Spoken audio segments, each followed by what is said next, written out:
more. Are you recording this? Yeah. This is Wood's Acorn House. It's the entrance hall. This is the homeless resettlement centre in Northampton. In terms of ourselves, we're a homeless resettlement hostel, and we offer 31 beds in one building.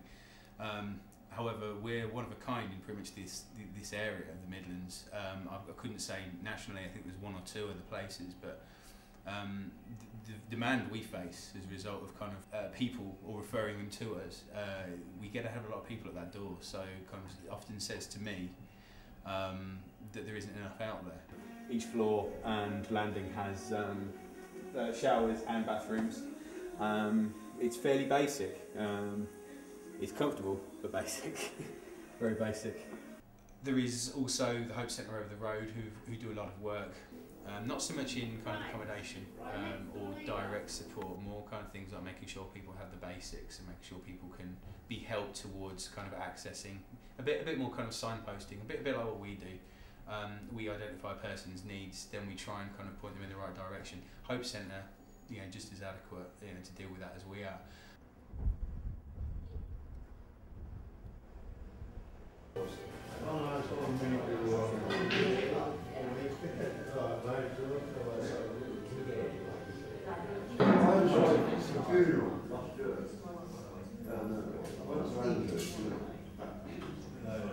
There's a lot of support for various ones, help with guidance, trying to fill forms. We can get a carrier bag of like food for 20 pence. You get half a loaf of bread, some tin food.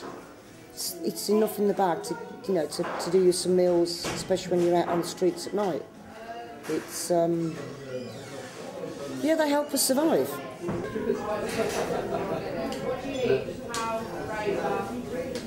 I'll get those days. Well, my girlfriend said to me this morning, you talk a lot, being asked to talk, you're going to love it. So, yeah, okay. Being homeless, you have to put up with a lot of abuse from people who come past you and say, get a job, get a life, get somewhere to live, because they don't understand how hard it is, and you have to put up with that abuse, and it affects you mentally in a way.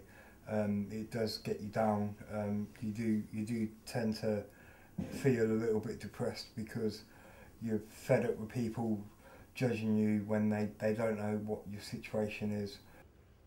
I had 3 messy divorces, and a young lady who I know, that I've known for 19 years, made me come to Northampton. I've been here now 7 years. I sell the big issue, which is a struggle at times, okay, but I still survive it. I keep myself fed, watered obviously. I've got a very good relationship with my children now. I've got 13 children and I've got 13 grandchildren, which I didn't even know I'd got. But my girlfriend, she put me on Facebook, and all my children and my grandchildren are contacting me. They've all got my mobile number. It's built me right up. I mean, yeah. Last week I was 50. I didn't even think I was going to make that a year, but I have. Well, recently we've lost the YMCA, which is an issue. They're losing projects all over the country, because of loss of funding. So we're going to see a huge proliferation of kind of like leaving care cases, which is generally people, males and females, from 16 upwards, I guess. Biggest one? Sweet trade, not sweet aid, biggest trade. Not monthly, not fortnightly, but weekly from the biggest trade.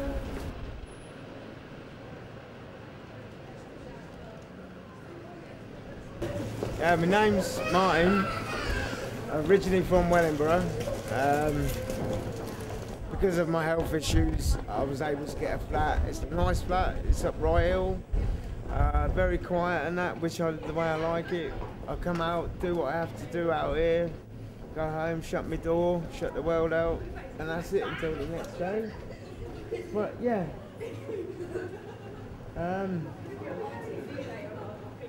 I could quite easily be still out on the street, but that's not feasible because I wouldn't have survived out on the street, not at all. Like, even now, if I was to go back out on the street, I wouldn't make a night through, put it that way, because I'm not, you know, like I say, I'm a diabetic, so I have to have a fridge to put my insulin in and everything, and I have to take my blood regular and everything, so it's just not feasible to live out on the street. It's not at all. But yeah, it took a couple of years to actually get a flat, but I got one in the end. If you don't like it, put it in the bin and recycle it again. This week's big issue. If it makes you weep or makes you cry, I've got a tissue to dry your eye. And I actually carry these around with me. Do you? That's yeah. Is that your selling point? That's my selling point, yeah. Believe me. It's so brilliant, it's unreal. All of a sudden, someone comes along and says, "Are you okay?" And I'm like, "Well, no, not really, to be honest." And they're like, "Do you want a Mac and Cheese?" And I'm like, "I'd love one." And they're like, "Okay, fair enough, come with me." And they take me into McDonald's and they buy me a Big Mac meal. And I sit there and I so enjoy that, you know. Obviously, we're going through a bit of a shake-up at the minute. I'm not sure what kind of the future really holds, because obviously we're in a Conservative government as well, and I have to say I do have some issues with Conservative government and their policies on this area. I don't think it's going to be a high priority on the agenda. I don't think they generally like to dirty their hands with it.